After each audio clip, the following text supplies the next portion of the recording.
Hello la famille, bienvenue sur Congo Kispion TV. Congo Kispion TV. Bienvenue sur la chaîne Impact P2J d'Angers. Merci de la fidélité, merci d'amour, merci de vous aller toujours s'abonner massivement à la chaîne Oyozo, la vidéo d'actualité musique congolaise en temps réel. Pour ceux qui ne me connaissent pas et ceux qui me connaissent déjà, je suis le youtubeur préféré. C'est ici que ça se passe. Ici, on dit la vérité pour le bien de l'humanité. Nous voici de retour pour dire toute la vérité. On va parler de l'actualité de la musique congolaise. Quand on parle actualité, on parle Fally. Celui qui détient l'actualité de la musique congolaise, c'est lui qui donne la matière. Sans y est, Internet est athée. On est là, je suis convalescent, petit à petit, je suis en train de guérir. Et on est là de retour pour dire la vérité pour le bien de l'humanité. Nous allons parler de quoi? Nous allons parler de l'ingratitude de Robino Mundibo. Kata Robino, tel est le slogan. Il est ingrat. On va expliquer, on va remettre les choses dans son contexte pour notre expliquer la vérité ou peut-être pour éviter. Pour le bien de l'humanité, mais aussi nous allons parler de Fally Ipupa qui nous a présenté sa réussite. Parce que vidéo on a Fally, banalisant on regarde Fally a sali vidéo Alexis Lopango, maintenant Fally nous a présenté sa réussite. Il a présenté le travail, le dur labeur qu'il a abattu, le travail qu'il a accompli depuis toutes ces années en carrière solo, depuis Talent Latent, en passant par le quartier latin, et aujourd'hui, il est sur le trône, il est en train de dominer la musique congolaise. Cet artiste a beaucoup travaillé, et nous allons parler de toute l'actualité sur Fally, et Ferrigo, là, juste après, il n'a pas réussir. Pour expliquer votre vérité, et pour Européen, ça passe, parce que, la vérité, sans faire de détour, on dit les choses, tâche, s'il vous plaît. Mettez-moi mes likes, partagez cette vidéo, cette émission avec vos proches et n'oubliez pas pour envoyer de l'argent au Congo, pour les deux Congos, RDC, Congo Brazzaville, une seule application, Sendwave. Et l'application de facilité, au lieu de se déplacer, on va nous rendre au téléphone, au continent App Store, Play Store, au téléchargeant, au commis Sendwave, au téléchargeant, très facilement. Soit au télécharger, au commis la WhatsApp, numéro d'Angaz plus 49 15 21 281 85 07. Au commet la WhatsApp, na tinde le lien, au continent balamoko, aux applications mobile balamoko, au télécharger l'application, au check code promo KISS, après sur 10 € pour la première transfert na yo, dès qu'on a yo, ara na besoin pe sa yo, Orange Money na ye, M-Pesa, Airtel, le numéro na ye, na combo na ye, n'ira s'enregistra, et puis pour la Congo Brazzaville, après sur numéro na combo na ye, n'ira s'enregistra, na MTN Mobile Money, ou bien na Airtel. C'est ça, en simple, au tindi mongo, on a besoin de soutenir. Non, là, c'est déplacé pour qu'on retire mon côté. En retirant quand on a téléphone. Bon, on va y venir dans la kin, on a téléphone. Et là, très facile. Et puis, on va frais d'envoi T. Sautini 50 € plus code pour moi, 60 €. Donc, ça, on a besoin de T. Il faut la foutre sur 5 € des arts qui dans l'agence de te foutre. Il faut foutre à 5 € à l'icolo. Il faut foutre à 4 € à l'icolo. 7 € à l'icolo. Et ça, la raté, maramouana, Sendwave. Bon meka, bon tester binomo bon na loba. Testez ça vous-même. N'oubliez pas le code promo c'est KISS. K-I-2-S ndenge boye belinga. On va regarder cette vidéo. Toujours une simple de décortiquer parce que ce n'est pas P2J d'Angers. Sans oublier, on dédicace quelques personnes. Dédicace à toi, RK Redi Keme, la carte à Grenoble. Maman Nene Adam Mero Sunwaka. The one and only. Frère Adi Massamba l'Italien noir. Ligi Kalm Datika on a un défaut. Priscilla Eluta. Moutema Venanga Armando Neto na kacha colonne Yangwana, l'ingénieur Elisa Ndundu, l'homme en mission compliquée, dédicace à toi également, et sans oublier mon vieux Bogisini Minakata Turquie.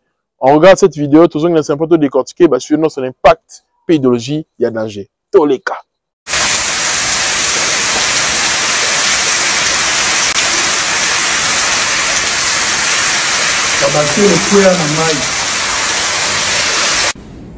Msala.com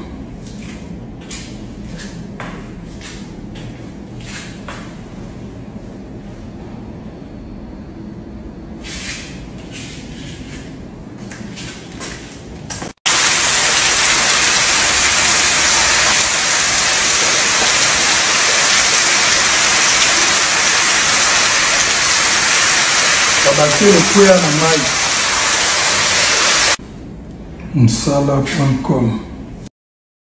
Voilà, me voici de retour pour parler de toute l'actualité de la musique congolaise. On va parler de toute l'actualité. Fally Ipupa nous a montré son grand cœur. On sait tous qu'il y a la polémique tout autour. Il y a Fally et JB Mpiana. JB Mpiana, c'est ces gens qui attaquent Fally. Fally qui a été attaqué par JB Mpiana à l'époque où Fally avait fait le stade des martyrs. Tellement qu'à toucher qui point sensible, il y a un vieux. Boyebi sur l'époque où on a Fally touché un point sensible à un vieux. Point sensible à un stade des martyrs. C'était leur seule défense face à la génération Oyo. Ils ont raquetté, on va remettre le stade des martyrs. Tant Fally Longola équivoque wana. Que stade des martyrs, on va remettre en temps. Fally ça l'émission. Alors que ils ont été choqués. Leur ego a été blessé par Fally. Pourquoi? Parce que c'est la détermination de Fally qui a choqué les vieux. Fally finga bangote, azala impoli jamais. Mais détermination na yende, et puis ça va passer. Parce que ces vieux-là ont travaillé très longtemps pour que Moutoumoussou soit la lumière. Bon, remarquez que Moutoumoussou Alain Pela, qui était dans le grand Wenge, Ayeti pas JB, elle a un succès. Basali carrière solo simbité. Bana on kutu bauta baleka parier ba Pela kutu makasi susu, Moutoumoussou Mirage a sala carrière solo quand même na début et Simba. Mirage a uta pas naïe. Vous voyez un peu, mais il y a mon carrière solo et Simbaté. Mais quand même, après ça, quand même, courage, miel, uta pas naïe, orchestre, pelelo, vivre quand même, mouké. Moutabongo est Simbaté donc. Alors, espoir pour la jeune, que non, génération c'est que à travers Alain Pela. Mais génération c'est que à travers Fally. Et Fally wana à la qui sa force naïe, avec le longo la biloko nyonso ba vieux ba sala ya kala. Et ça ne peut pas plaire à ce vieux là parce qu'ils ont travaillé très longtemps pas garder carré magique wana to ba les mêmes musiciens ba qui na rapporté là orchestre les mêmes musiciens. Les oisés quoi les Karmapa ont tellement bossé dur, ils se sont battus pour pas côté na kacha mulongo wana. Mais ils ont eu du mal. Ba Karmapa na ba oisés ko ba beta la salle mythique loko la ba JB na ba raté na ba Kofi. Voilà un peu. Donc, ça là le tout, va garder le succès dans bango car pour la bango. Va créer la polémique, va créer la marambo belé, na marambo ça coûte spirituel, to rebeta maso nango awate. Pourquoi va tout ba bimate. Mais Fally pas y a un code de déverrouillage à soi place à s'installer la musique à Congo et à longo la batuni en soi. Parce que quand Fally fait le succès, mucho ça aura envie. Sauf Pépé Calé. Mais va mener va avoir envie tant Fally ça le succès. Batunion sur taboulé, tout le monde était là. Ils ont vu comment Fally Ipupa est venu et il a pris le trône. À la surprise de tout le monde. Effectivement, il y a Longo la Vandi Penda. Et après ça, Batunion son courage, chef d'orchestre, comment Robima, et a créé une génération Oyo. Ma belle Salaka, vieux, Yangwana. Oya Kolongo la Bango, place Bazalaki, ensemble, ma belle Moussouté. Mais ça a été mal interprété. Et on sait tous que l'entourage de Bazalara, Oakena Oyo, Oakena Sanga Oyo, etc. JB Mpiana a sollicité sous Fally te. Elle s'est la mission à maintenant chrétien Fally. JB Mpiana encouragé à soutenir Ferré contre Fally. Elle s'est déplacée à Koutou Yem Dala la année pour Tina à 18h. Elle s'est déplacée à Koutou pour Kendekara soutenir héritier pour la stade des martyrs naïe. Dans le souci, Nina a rebondi sa Fally. C'était ça le souci. Mais Fally a tali bilo kwa na nyon sauté. Combat au bavio na bazo menacé de ba créer. Dans l'exemple c'est vraiment vidéo que je vais faire qu'il est sur le que je vais faire ça qui est mbongo pour la musala sala. Mais qu'il est sur ça là jamais mission pas comme ça Gilbert. C'était pourquoi? Parce que ba finga Fally. Ils ont soutenu ils soutiennent ces journalistes là, ba JB ba Kofi, ils le font. Parce que seul espoir la banque de dénigrer Fally en même de ça y est. Mais meka pendant des années et si mbaraté tilelo. Batika a pété. Pour les mbaraté hein. Voyez un peu. Et c'est ça. Ce qu'il fallait là qui moutouma que avant la valeur humaine té, avant qui bon moto té. À quoi qui jamais ou ya ko souhaiter même mes condoléances à JB Mpiana. Mais tellement qu'avant qui bon moto, ayebi soutien oh ya bénéficié pas papa chéri à début de carrière naïe. Tout le monde a besoin de il fallait maintenant qu'il concerne. Moi, je vous ai toujours dit, les Warriors ont été créés grâce aux fanatiques de ces musiciens-là. Pour voir où dans le néant. certes, il y a une catégorie de warriors, ok, Baba na baye ko bota na période dont Baba Fali a vendu succès. Baye ko découvrir musique congolaise grâce à Fali. Bana na pe bazali, na bano babota ma ah wana o babota ma pe na Afrique. Bazali. Mais une grande majorité na début, ils a dit ba tu nyonso to utaki quelque part. To tika pona to zala to landa Fali. C'est de ça qu'il s'agit. Vous voyez un peu? Et Fali avait besoin du soutien de ces vieux-là. Tant qu'on fait l'homme, il a torpiller na réseau, na média. Bah, il botte dans mission, na pesa que mise en disponibilité, par exemple, qu'on fait maintenant les camarades pour salir Fali. Mais il y a eu des JB qui soutenaient Fali. JB qui dit, non, la cadena, alors ça, dans les missions, dans le bango, dans les concerts, dans les Fali, dans l'anniversaire, Fali, etc., etc. Ils ont soutenu Fali. Et Fali regarde le bon côté, le côté positif, il y a relation à Baron. À s'attarder dans ma baie, surtout que t'as dit qu'il y a liwa. Qu'au père de moi, n'a évité, pas c'est l'équipe, on a sur les alliés. On a pour personnellement, on a préféré n'a perdre mes parents que n'a perdre moi. On a eu la vie, on a obligé de partager, on a battu. Bolingo, on a pour la balle, on a eu, ni balé. Et l'équipe Bolingo, on a pour mes parents, moi personnellement, on est dans la vie. J'aime tellement mes enfants que ce balobi que Moutouma a sauvé Moutouma entre moi na maman nanga ou bien papa nanga, na préféré na sauver moi nanga.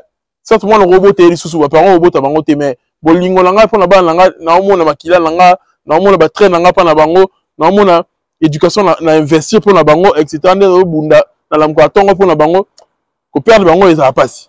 Vous voyez un peu? Parce qu'au père de moi, au bunda pour naïe, au colisa yé, au lieu que bango va kunda yo comme ko kunda bango. Il a passé. J'y vais vivre mon moment boy, il a tragique. Il y a un moment très difficile.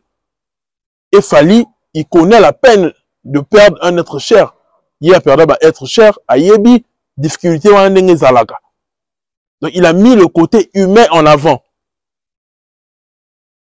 JB a quand même reconnaissant pour comprendre que Fali, il est différent. Fali malgré tenir son ayemela jamais qu'on fait le midi qu'on vieux jaloux. Fali ne cède pas. N'a pas provocation. Mais faire abanek au céder n'a pas provocation. C'est ça la différence. Et n'a pas caboy. Et c'est en score. Pour Fali peut-être en retard là que ma belle maman peut-être qu'il y a grave JB à salaï et ça terre. Peut-être. Ça m'a bien grave qu'on les gammes émission, peut-être la CC. Mais peut-être, il y a que non. Ah, comme on a, des fois là, le bar, comme il a, point, il y a non-retour. Quand tu rebondis, ça sauté. Ne ba, kofi, ba, comment la fali. Il y a un n'engue, ba, comment la fali, te. Pour qu'on va comment un niveau, au détruire fali. Ou qu'il n'ait pas touché, ba, niki, il a quoi, qu'on fasse ça là. En limité que qu'on fait l'une des relais, il fallait souhaiter mes condoléances, c'est en limité. À moins que je ne fasse pas conseil, tout côté là on va prière, tout ça là on va retraite, ceux qui vont gêner des prières, peut-être. Mais j'y vais comment est-ce qu'on a niveau en laté. Il fallait regarder tout ça. Que non, je n'ai souhaité mes condoléances. Et c'est tragique, hein. Beaucoup fait la mort à 27 ans, à ça l'accident brusquement. J'y vais est tellement choqué actuellement. Au père de Séguin, bras droit nayo, au père de Zulema, chanteur à Ningi Sarabatu na concert nayo, ou à Ningi Sibatu même la kacha album à balle de match, etc. Au père de donc bon aloye ce qu'au père de moi nayo. On ne sait pas pourquoi la mort est en train de suivre. J'y vais piana, tu spéculer puis quand tu vas qui si tu vas nini. Bon, lui va peut-être qui cité et il y a un kaka. Sikoyo reste ce à savoir, est-ce que le côté JB, parce que côté quand même à JB, moi raison Zalaka, réflexion Zalaka, les Roger nous quand ils vont passer à la télé, ils auront quand même un bon discours sur Fali. Vous voyez un peu? Mais côté il y a fait un discours Baba Senzi. Parce que Fali a souhaité faire mes condoléances n'est pas qu'il y a guide digital. Et comment il non point la bengue Hervé, fala benga faire, fala taguer, fala ça soki ni nyangwana. Est-ce que là, on fait ça de visibilité? Non. Et Fali a juste dit, JB Piana, famille Piana, JB Piana, grand frère. Taninga à l'Obiango avec beaucoup de respect. Avec beaucoup de respect. Fally, il est juste à féliciter. Ce n'est pas pour rien qu'à soit trône. Parce qu'il a opté pour le droit chemin. Et même il y a un solo. Droit chemin, là, c'est un valeur. Plutôt prôner ma valeur. Et ça, en harmonie la nature. Bon, nature, elle a reprôné ma valeur. Nature est là juste. Fala tamolara en harmonie na ma valeur au nature et c'est ngaka. Il y a un moment là que Mundele a mis la vie à bien par rapport à Moutoumouine. Mundele laisse à même bandeke. À ce milieu sonné, à laisse à bandeke. Biso ça la honte. Biso non, on peut pas faire ça mi coup à pas. On peut pas faire ça mi coup à pas. Niaou. Tout ça vraiment il a contre nature. Il y a une nature qui a juste envers biso teto souffragak. Mais Mundele ça moko bezali en harmonie na nature. Il fallait avoir compris ça. La bénédiction faut en harmonie na nature. Asungayo, atamata tezali, au sali nini, au souhaiter mes condoléances. Et ça dit un grand bénédiction, et place Juba Zali. Non, ma bénédiction, ça la Fally. Au moins que relation de mon zonga. Et recréer les choses, maman, la polémique, pas Kofi. Parce que Kofi, le milieu, va se sentir touché. Bon, quand on a le bien, je vais faire ça l'émission, alors que merci Fally. Pendant deux, tout ça, parce que moi, je connais, la façon dont je connais Fally. Il va aller même juste à faire une cotisation. Je suis sûr. Là, il Fally très bien. En titre de la cotisation, on a en titre d'affaire par parce que Fally il est bien avec les enfants piano. Et JB aussi, il a montré la maturité dans le sens où JB n'a jamais envoyé dire au piano de ne pas venir au concert de Fally. Bah, Soura va y avoir un concert à Fally. Fally a dédié à Bango. Bah, tu ne vas y avoir un concert à Fally.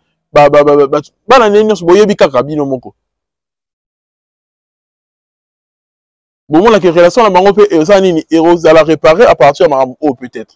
On ne sait jamais. Mais l'essentiel, c'est que, pour créer le climat où il y a paix, vous avez créer vos attirer, on a négligé, Fally ne pouvait pas rester indifférent face à la douleur de l'autre. Il ne pouvait pas rester indifférent. Sous Kalango, Assanini a souhaité mes condoléances et il est parmi les premiers artistes où il a souhaité mes condoléances.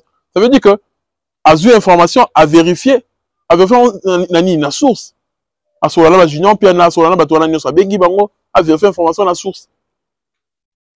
C'est un geste, un acte de grandeur.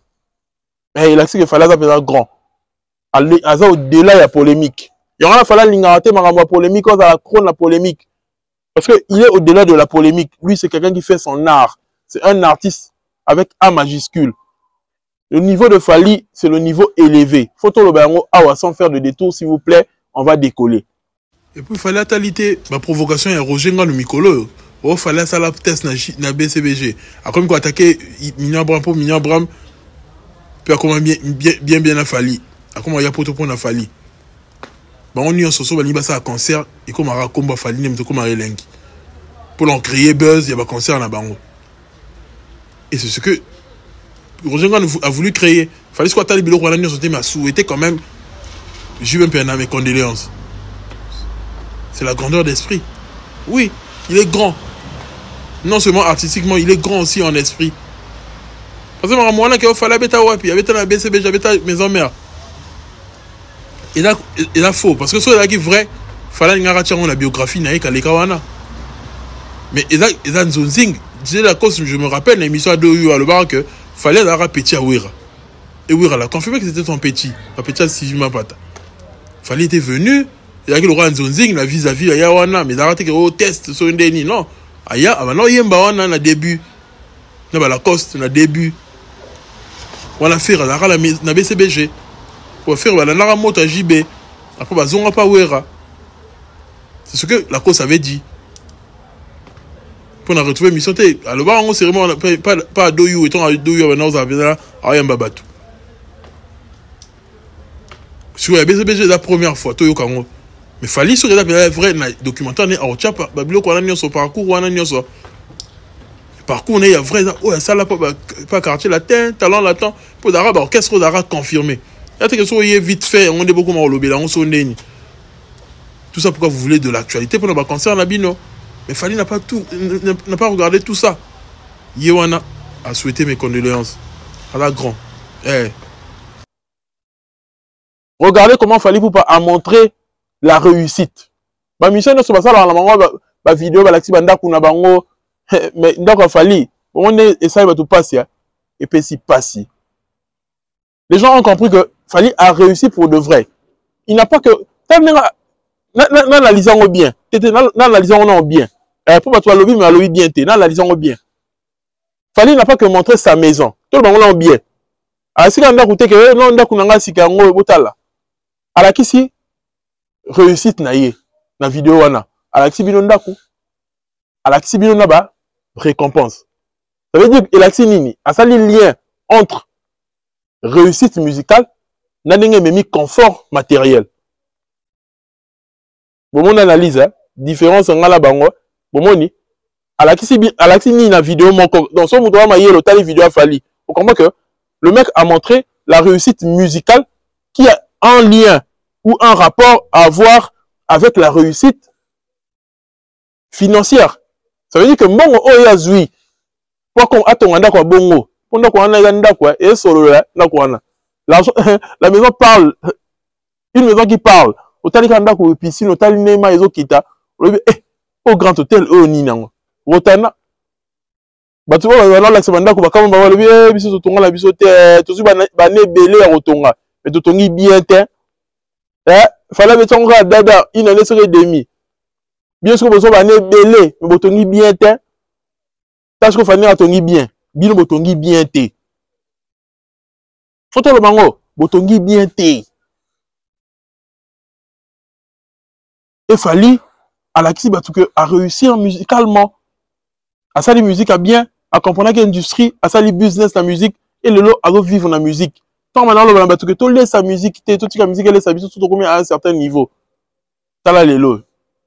Fallait qu'on s'arrête, bah bijou on a improviser à concert. Pour ça, la coproduction, pendant ce temps, au women la game. Pendant ce temps, au women la game. Au Saka, on a la coproduction. Au Yebi, qu'on signe contraté. En disant cela à Soungaki, artiste congolais. Parce que tu as les réseaux de sa réussite, naïe. Qui est en mesure de faire ce que Fally a fait?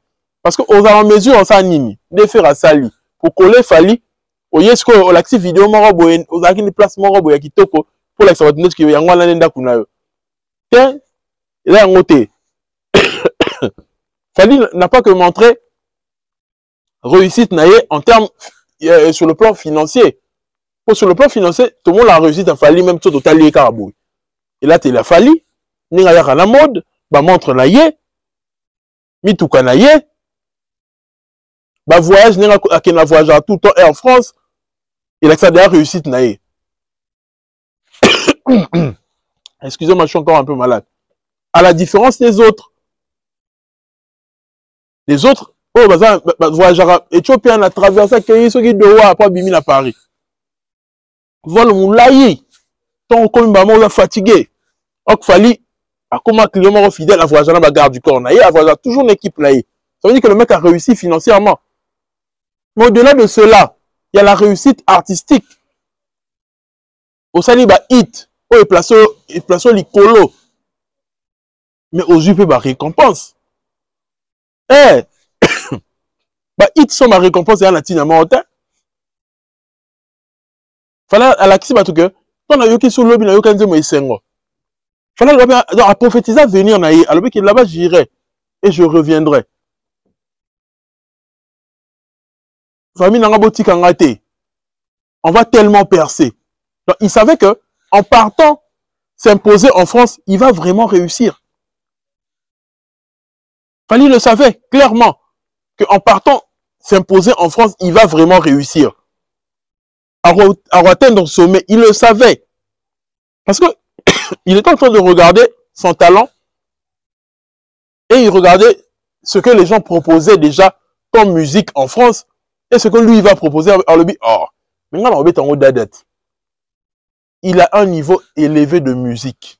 Faut le bango awa. Pour le côté on a le bango té. Fally et Zaloza artiste musicien. On comprend que Joe a élevé par rapport à en tant que en termes de connaissances musicales. Mais il y a personne fanatique. On comprend que Joe Oyo a son yemba dans sa musique en même temps de prouver bande connaît ba musicien ba comprendre que Joe oyo azam maman na chanteur ayebi ko ça la musique ayebi ko décortiquer nzembo mais en même temps pe biso ba fanatique tu dois sentir yango donc asaka musique te pona ba fanatique mais ça on peut pona bande connaît ba musicien ton azo yan album bino pe bozo en matière pour remarquer l'album est bien après Formule 7 en termes de mastering en termes de direction artistique maintenant sur Landi Fali n'est-ce pas. Bon, remarquez bien, vous avez formé cette album et après. Ça veut dire Lini. Après, ça n'a le sang pas de connaître artiste, mais en même temps, après, ça veut matière, biso mélomane, la bonne musique. C'est quoi différent? Et là, quoi là, tu n'as pas la capacité, on a. Vous savez, ça la musique n'est pas prouvé, de connaître musicien, mais biso fanatique, tous, et comme acté par la biso, tous sentir en côté. Comme tout ça, il y a un danger. En termes de musique, il y a un danger. Mais biso mélomane, tout qu'on capte en bien té. Pour toi, bah connaisseur, et la musique, n'engé, bah de connaître, bah musicien, bah connaisseur.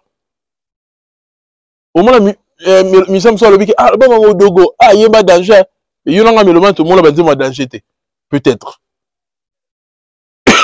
Et là, c'est nini. Et là, c'est que, il faut ça, la musique, pour la, bah, de connaître, bah, musicien va sentir qu'il y a un danger. Mais il faut faire aussi la musique pour la, et toucher, mes thèmes, bah, mélomane.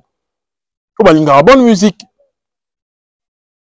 Il fallait travailler dans ce sens-là. Et il y a un autre résultat. À Kenya, il s'est quitté en France, qu'il a un label, on a ça qui m'a quitté. Il a réussi.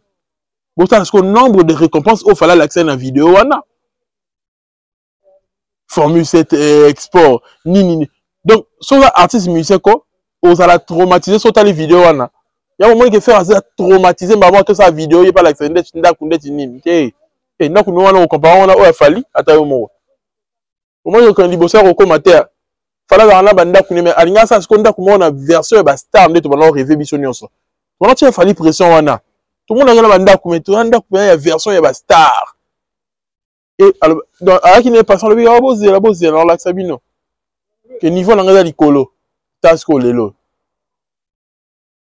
ni soit a placé barre haute sur le plan musical a musique mon likolo a biso album mon Formule 7 haute lelo banze bono so ebeta poto contre yango mais lisusu ayeli biso bandaku na ba récompense o bato ba ko longola te donc fallait comme la combien de récompenses ti yo jouera single d'or fallait comme nango combien ti yo jouera disque d'or fallait comme nango combien bon on pense car ezali à creuser juste maman écart na ma musicien o baza ba rêveur donc faire lui il est en train juste de travailler à se coller quand on a fallu. Fallait ça les vidéos même si on a la page de Fali total la bastorie à Fali faire pas ça là bon parce qu'on va musicien tous les fanatiques ni nous vous la couronne na maramba ya muninga no artiste na niveau oyo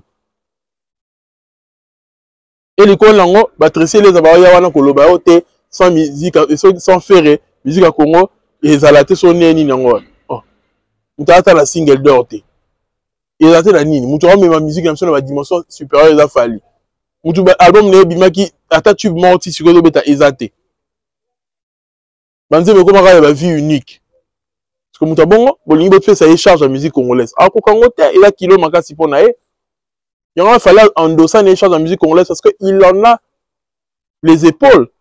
Il peut porter la musique congolaise. Des fois à Zouango la Tchango la Mapeka depuis 2006, il a les épaules solides. C'est le travail bien accompli qu'il fallait à présenter dans la vidéo. Alors c'est pour ça que j'ai réussi pour de vrai. Réussite à cause ça les KT. Réussite mon roi ya solo.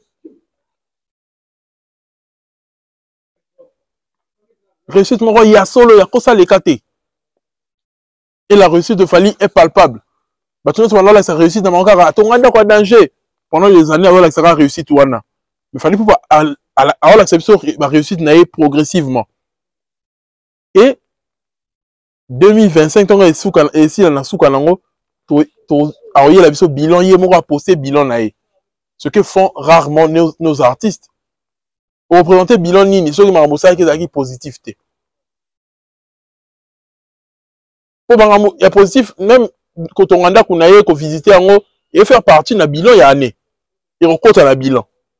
Sur une année, ça n'est pas toyokaka mission mosusu na 36 ndako nde bakoma kokumisa fere o 36 ndako ya ndenge nini kondaka fali wana c'est des millions hein akoma mpe millionnaire na ndenge solo vision orientation à vision organisation travail ça lelo c'est un bonheur pour ces fanatiques yo ba warrior baza ne sengo makasi pendant ce temps ba golo bazo lela ba billet zo kende te sold out zo ya te donc malheur sur malheur malheur sur malheur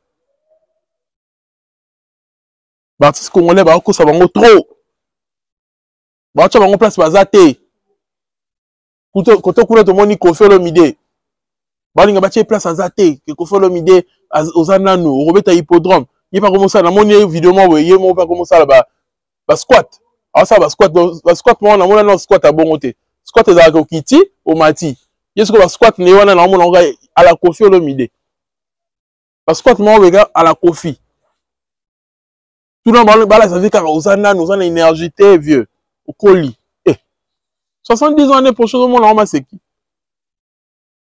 Au milieu, ça passe si bon pour Anine. Falaza, on a énergie. Quand on regarde Fali, on voit encore de l'énergie. On voit encore peut-être 20 ans de carrière encore pour Fali. 20 ans de carrière.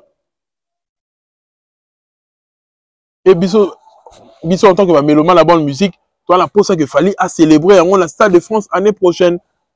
Le motif qu'on tient pression année au thé, à tia, date, à ça, ce qui est dans Stade de France.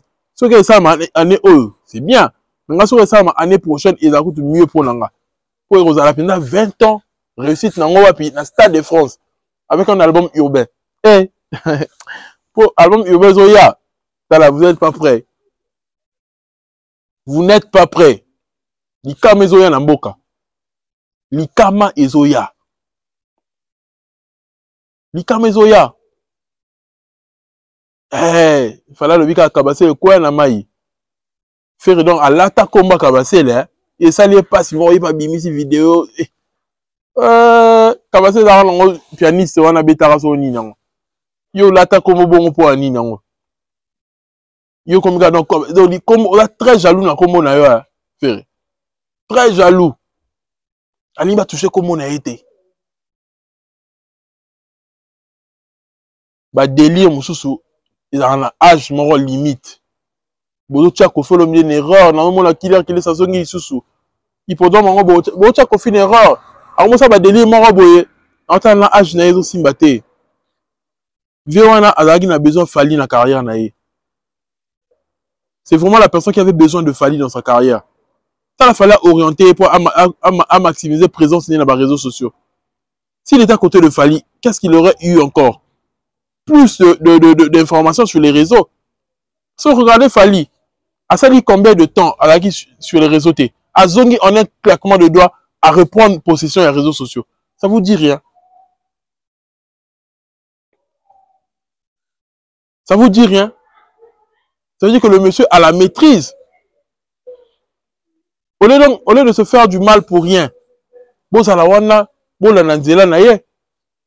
Koffi Olomide serait bénéficiaire soit à côté de Fali. On a acquéri sous expérience. Na combat ça là déjà. Na présence sur les réseaux. Il y a ça là, maman na bien. Mais tellement bango, balingara que vous avez des détracteurs, les lots, comme face à des scènes à eux. Parce que les lots retournent comme ça, la poto. Et comment là, ça niveau, il y a moutou, moutou. Eh! Retour, il y a concert à la poto. Et comme il y a ça niveau, il y a moutou, moutou. Tant que vous avez un peu de yengete, na mona comme officier soit à 10 arena. On va mettre en 3 jours, on va mettre en 2 jours. C'est bien.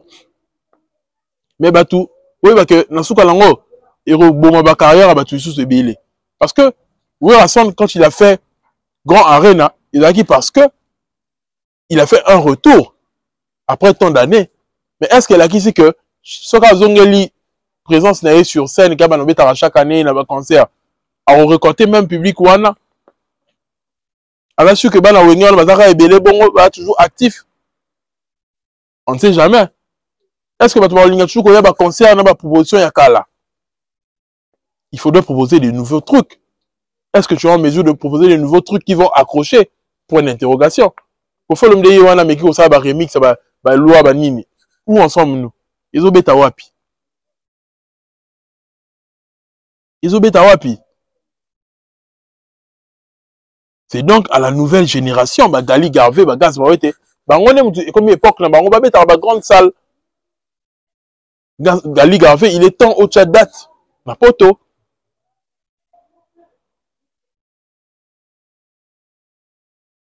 Il est temps. Gali Garvey au chat date, ma poto. Au bêta, un concert, bah tout baïa. Et ça là, bah tout grand bien. Il est temps, ma jeune, oh, bah ça la succès, le long nakin, bah on aime tout battre Bagdad. Bah il n'osbi, bah toi n'a so. Bah vieux nabiso, il faudrait comprendre que chaque chose a son temps. Époque où les asous yabinote ne zarakala. Boti qu'elle a petite place. Et ça, l'autre côté, bon, mabinoté. Mais ceux qui bolinga que, pour créer concurrence, moi, là, bah petit, les lots, bon, à la peu près. Bon, à la près. J'ai peur pour qu'on fasse l'homme pour l'hippodrome. J'ai peur que Wiracha Soudat, Azala humilié peut-être. Soit date, moi, oui, mais soit on va deux dates, bon, je sais pas. Tout ça, la suite, non, stratégie des années. L'avantage avec Wera, il est stratège. Azong ici, Bikiton a fait, il a joué pour beaucoup dans la réussite et à concert naïe. Excusez-moi. Bikiton a été pour beaucoup dans la réussite et à concert naïe. Mais est-ce que il a dit que chaque fois il a la bongo, alors bien à Bikiton, est-ce qu'il a sous surprise? Est-ce qu'il a sous Waouh aux Alaraka? Point d'interrogation. Point d'interrogation. Mais pour moi, ce sont les jeunes là qui ont des tubes aujourd'hui, bah hit, bah ça bah hit, bah on aime tout. Il faudrait bah la canaliser, bah la orienter pour bah taper bah concert à minene. Bah on est. Arrivant sur l'affaire Robin Omundibu. Il faudrait que le bela maramouya Robin oh bien. Bah tu vois ça biso matoyi, boyo kabiso très bien.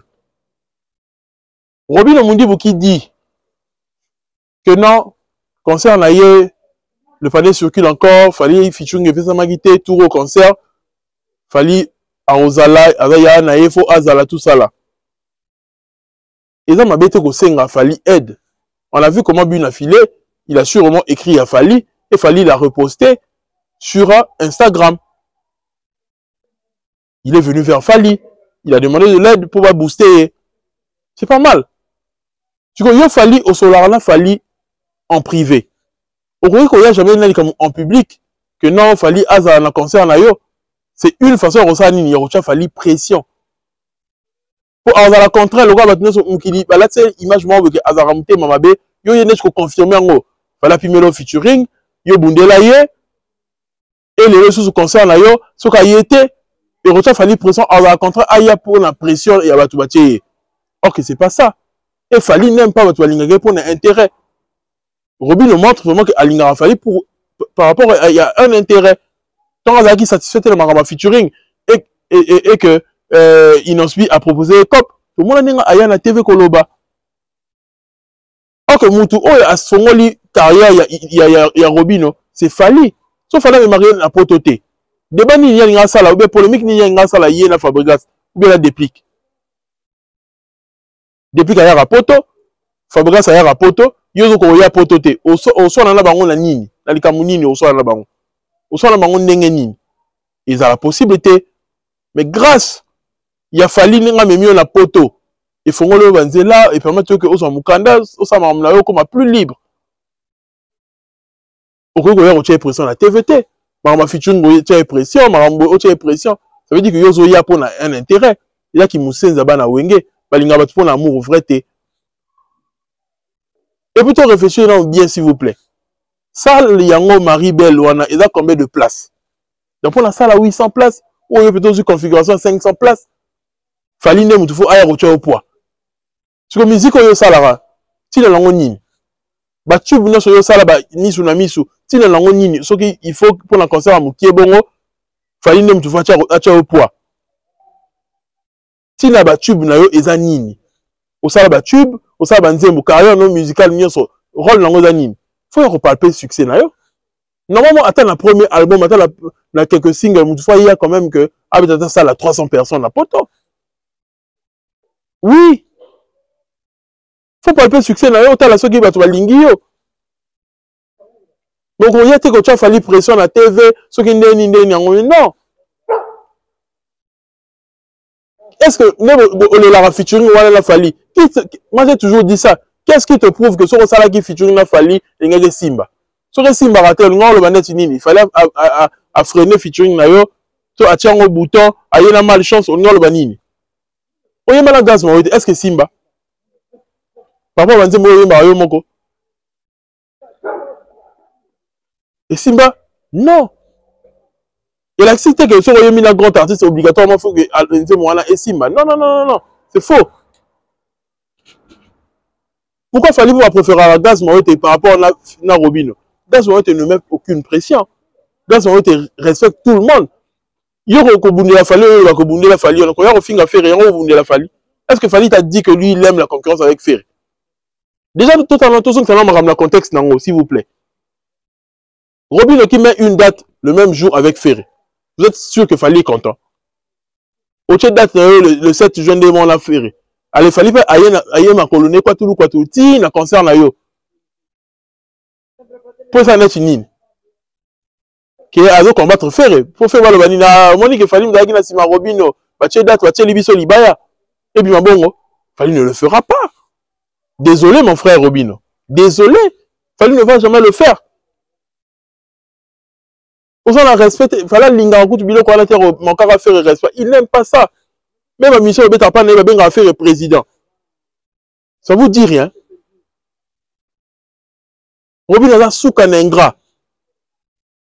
À ça là, ça me fallait bomber le mot de la marambouya. Il y a inosbi. Mais ils ont ingratitude. Il y a un de continuer il est là. Donc bon ça vous là mon sur yo la que non fallait faire un concert na yo et le panier sur qui encore vieux featuring et salamate concert yango non. Bon ça m'a ramené sur pour l'intérêt même à te belé les lots. Bon ça m'a ramené dans le fallait pour la poto, Kotagara fallait tout ça là. Non non. Quand il fallait comprendre que vous faites les choses par intérêt, à Osungabino peut-être. Faites les choses de bon cœur, de bon gré, de bonne foi. Eh maman intérêt on a les arabiens té. Robino Orlan a fallu pour le succès. Orlan a fallu parce qu'il respecte son grand.